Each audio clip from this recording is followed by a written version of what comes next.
Hey there! Are you stressed and wondering how to stay calm when everything feels out of control? You're in the right place because today we're diving into 7 powerful stress relief techniques that will help you manage stress and feel calmer instantly. Stress is everywhere.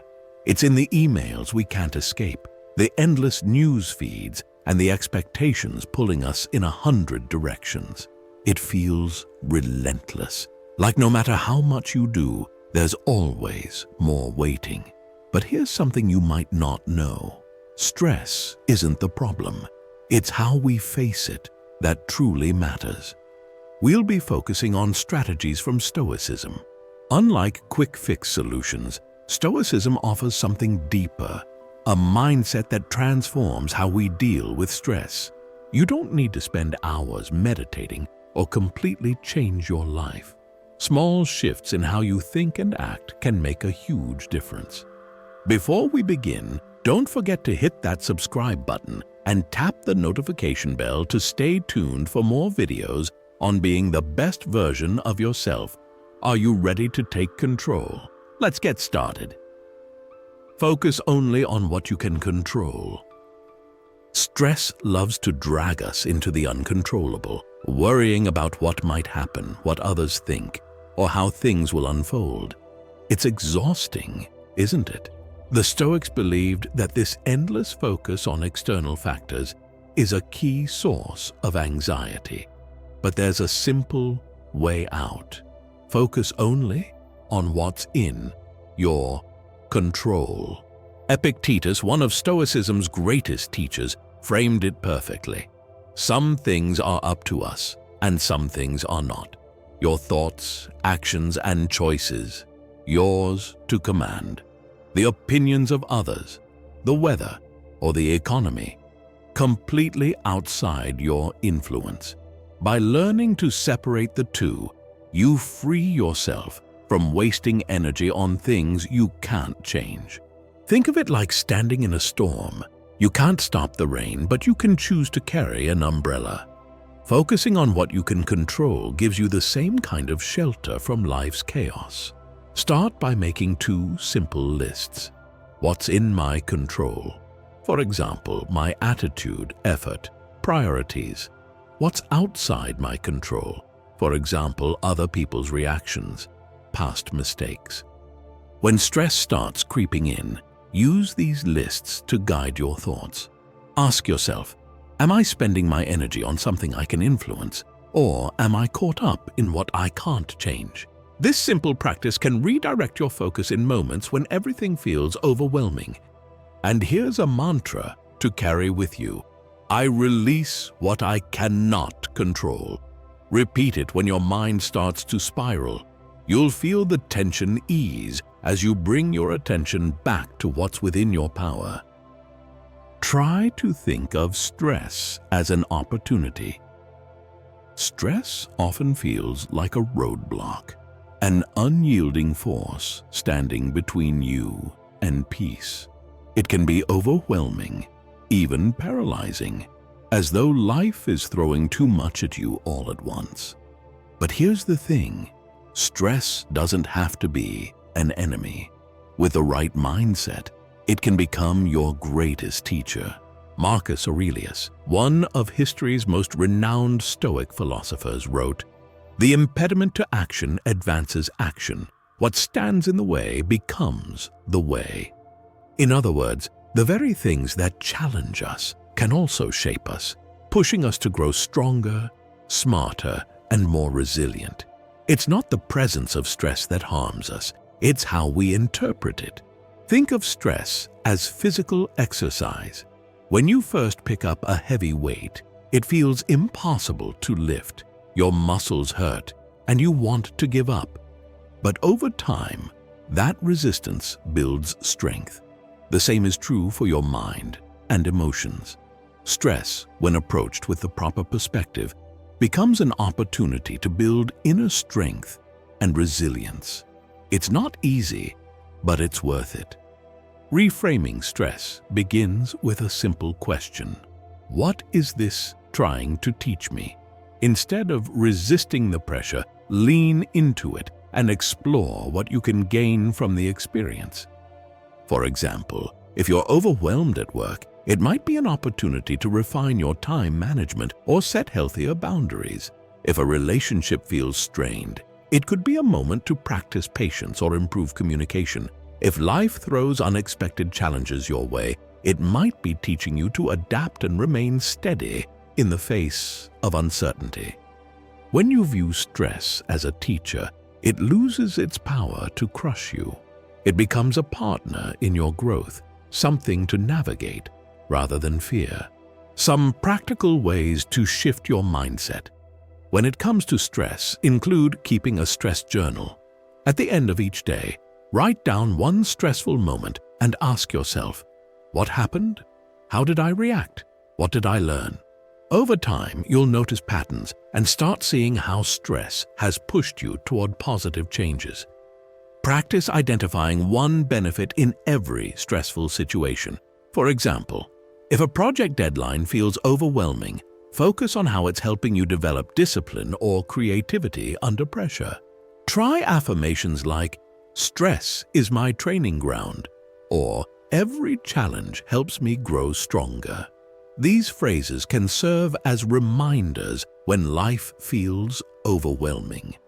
In moments when you feel deeply stressed, take a step back and ask yourself, will this matter a year from now? This question often puts things into perspective, showing that even the most intense challenges are temporary.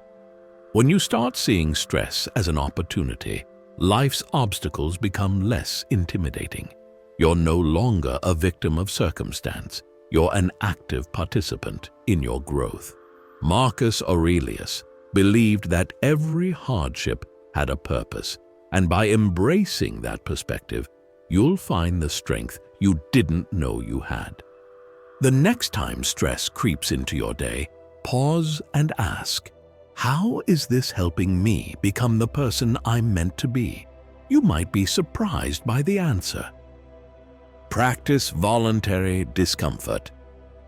Modern life has conditioned us to seek comfort at every turn. We're constantly surrounded by conveniences, instant food, climate-controlled homes, and endless entertainment at the push of a button. While these luxuries make life easier, they also make us more fragile. When stress or discomfort inevitably arises, it feels unbearable. The Stoics understood this and proposed an unconventional solution: embrace discomfort on purpose. Seneca, one of Stoicism's most practical thinkers, recommended, set aside a certain number of days, during which you shall be content with the scantiest and cheapest fare, with coarse and rough dress, saying to yourself the while, is this the condition that I feared? By voluntarily stepping into discomfort, we build resilience and learn that our fears are often overblown. Try to think of stress as a storm. If you've never experienced bad weather, the first storm might leave you panicked and unprepared. But if you've practiced braving the rain by camping outdoors or walking in rough conditions, you'll know how to stay calm and work through it. Voluntary discomfort works the same way. It prepares your mind for challenges by exposing it to manageable doses of hardship. This practice isn't about punishing yourself or living a life of deprivation. It's about strengthening your inner resolve so that when unexpected stress hits, you've already built the mental muscle to handle it. You can practice this by trying fasting. Skip a meal or two and pay attention to how your body and mind react. You'll realize that hunger isn't as terrifying as it seems, and this awareness builds mental toughness. Take a cold shower or turn off the heating for a day. It's uncomfortable, yes, but it trains your mind to stay calm when faced with adversity. Spend a day without your phone, social media, or streaming services. It might feel strange at first, but it teaches you to find peace in stillness. Push yourself beyond your comfort zone with activities like running, hiking, or yoga. The discomfort of physical exertion translates into mental resilience over time. After each act of voluntary discomfort, reflect on what you learned. Ask yourself, did I survive this discomfort? What did I discover about my strength? How has this prepared me for future challenges? When you practice voluntary discomfort regularly, you reframe your relationship with stress. Challenges no longer feel insurmountable because you've already proven to yourself that you can endure difficulty. You're building a kind of mental armor that protects you when life throws curveballs your way. Seneca believed that by confronting discomfort head-on, we rob it of its power to intimidate us. And he was right. The more you embrace discomfort, the more unshakable you become. The next time you feel overwhelmed, remember, you've faced discomfort before, and you've come out stronger. Let that knowledge guide you through. Pause before reacting. Stress often feels most overwhelming in moments when we react impulsively. You know the feeling. A sharp email hits your inbox and your fingers fly to the keyboard in frustration. Or a careless comment from a friend stirs anger before you've even processed what they said. These snap reactions not only escalate our stress, but also pull us further from the calm, collected version of ourselves we strive to be. Marcus Aurelius once advised, "You have power over your mind, not outside events. Realize this, and you will find strength." That strength begins with a pause. By stopping to think before reacting, we give ourselves the space to choose a better response, one aligned with logic and wisdom rather than fleeting emotions. Think of your mind as a glass of muddy water. When shaken, it's cloudy and chaotic, but when left undisturbed, the sediment settles and the water becomes clear again. Pausing works the same way. It allows the mud of stress and emotion to settle so you can see the situation clearly and respond with intention. In a world that rewards speed, instant replies, quick fixes, immediate decisions, pausing feels counterintuitive, yet it's one of the most effective ways to reduce stress and regain control of your emotions. You can try the 3 breaths method to practice. When faced with a stressful situation, pause and take 3 slow, deep breaths. This simple act interrupts your fight or flight response and shifts your focus from reaction to reflection. Breathe deeply through your nose for a count of 4. Hold your breath for 4 counts. Exhale slowly through your mouth for a count of 6. Repeat this 3 times. By the end, your mind will feel calmer and you'll be in a better position to respond thoughtfully. Try to ask yourself questions. Before reacting, ask, what outcome do I want from this situation? Will my reaction help or hurt? These questions force you to engage your rational mind instead of letting emotions take over.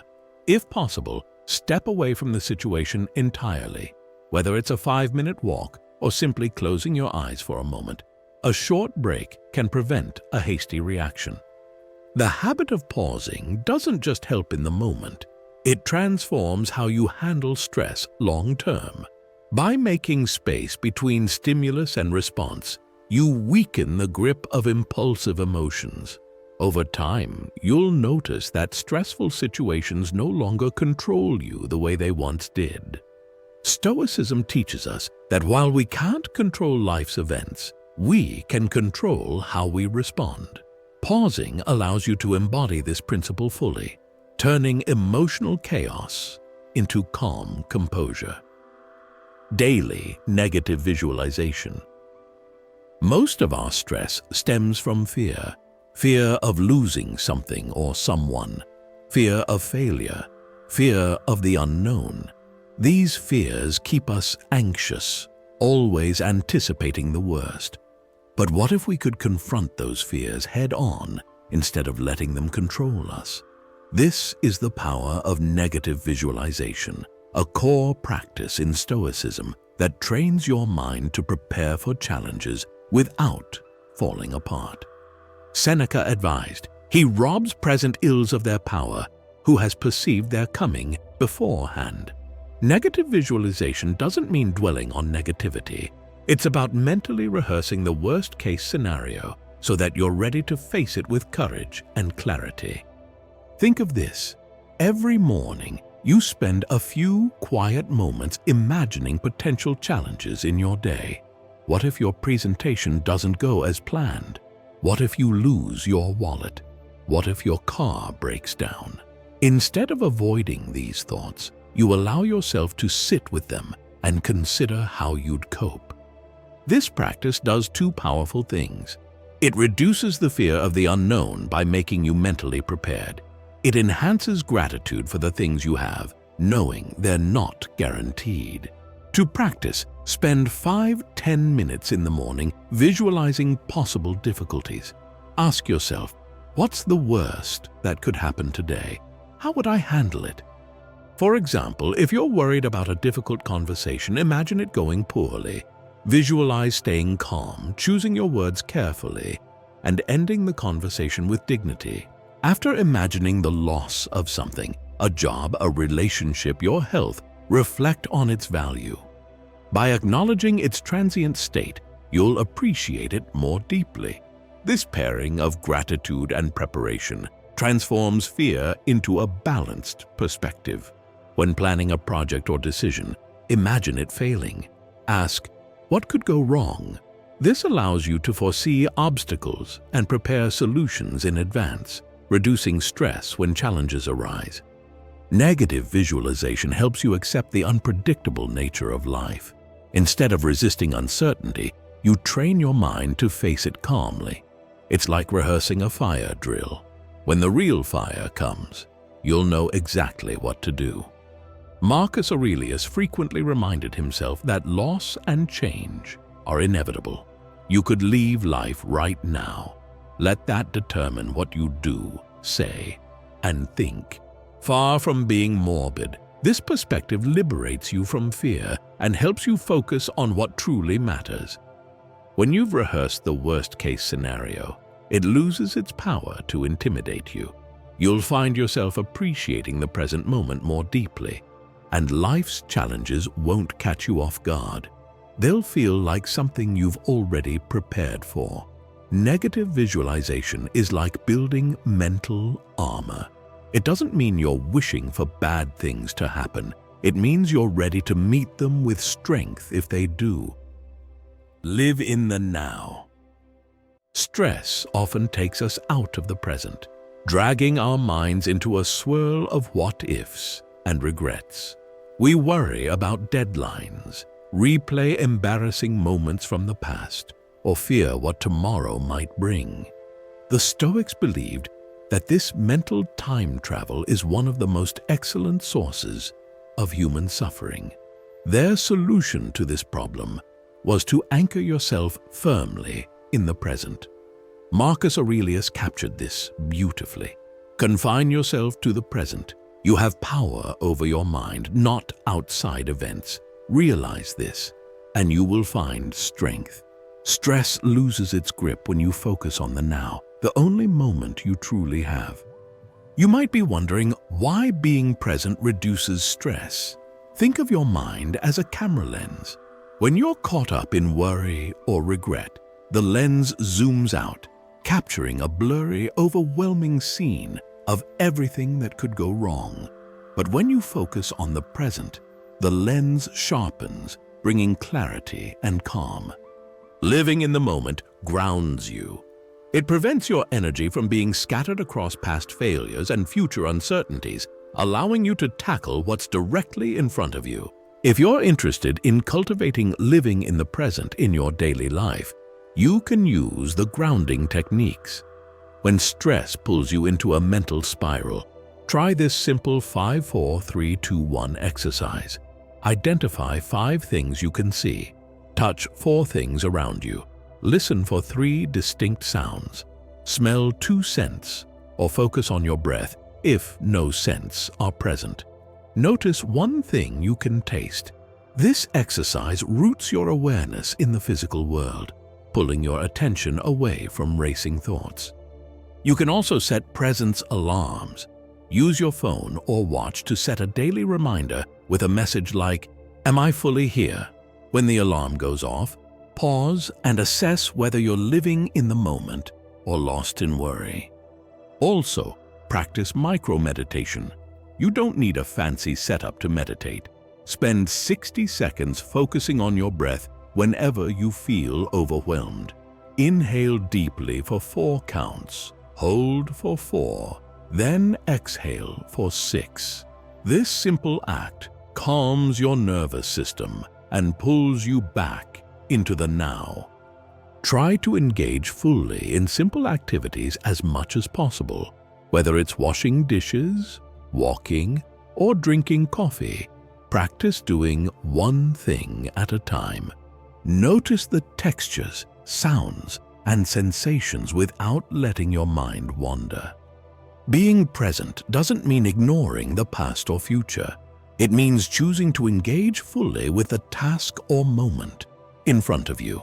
When you train yourself to live this way, you'll find that stress fades because it thrives on distraction. As Marcus Aurelius said, "Forget everything else, keep hold of this alone, and remember it.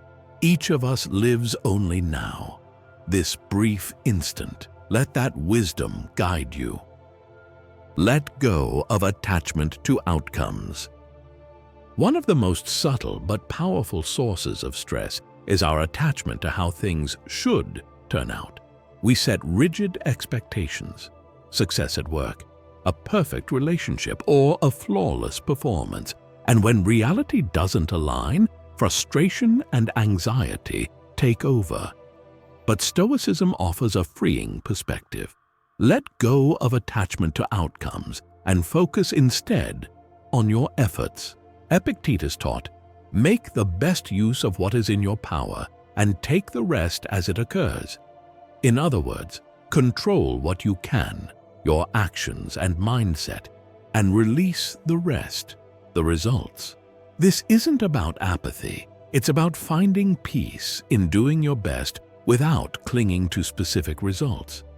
You might be wondering how detaching from outcomes reduces stress. Think of a surfer. They don't control the waves, they can only control how they ride them. If they obsess over making every wave perfect, they'll end up frustrated and defeated. However, by focusing on their technique and staying adaptable, they find joy and mastery in the process. When you stop tying your self-worth to outcomes, stress diminishes. You become free to give your best effort without the fear of failure hanging over your head. It might be challenging to practice letting go, but you can. Start by setting intentions, not rigid goals. Goals often imply specific results, while intentions focus on your effort and values. For example, instead of "I must get promoted," try "I'll give my best at work and remain open to opportunities." Instead of "This conversation must go perfectly," think "I'll communicate with honesty and patience." At the end of the day, ask yourself, did I do my best with what I could control? This question shifts your focus from external validation to internal satisfaction. You can also use mantras to reframe your mindset. Try phrases like, "I release the need to control the outcome. My job is to try, not to guarantee." These mantras remind you to focus on the process rather than obsessing over the results. Life will always be unpredictable. When you embrace this reality instead of resisting it, you free yourself from the stress of trying to force outcomes. Imagine preparing for a job interview. You can't control the interviewer's mood or the other candidate's qualifications. What you can control is your preparation, your attitude, and how you present yourself. By focusing on these, you'll not only feel more confident, but you'll also experience less stress, regardless of the result. Thank you for exploring these 7 Stoic stress relief techniques. We hope this journey offered you practical tools and meaningful insights to bring more calm, clarity, and strength into your life. Remember, stress doesn't have to control you. You always have the power to choose your mindset and your response. Stoic philosophy teaches us that peace comes from within, not from avoiding challenges. By focusing on what's in your control, embracing the present, and letting go of attachment to outcomes, you take a powerful step toward mastering your inner world. Each small effort you make brings you closer to becoming the resilient, grounded person you're meant to be. Thanks again for watching. Don't forget to like and subscribe for more content that empowers you to live with wisdom and purpose. Stay calm, stay strong, and we'll see you next time.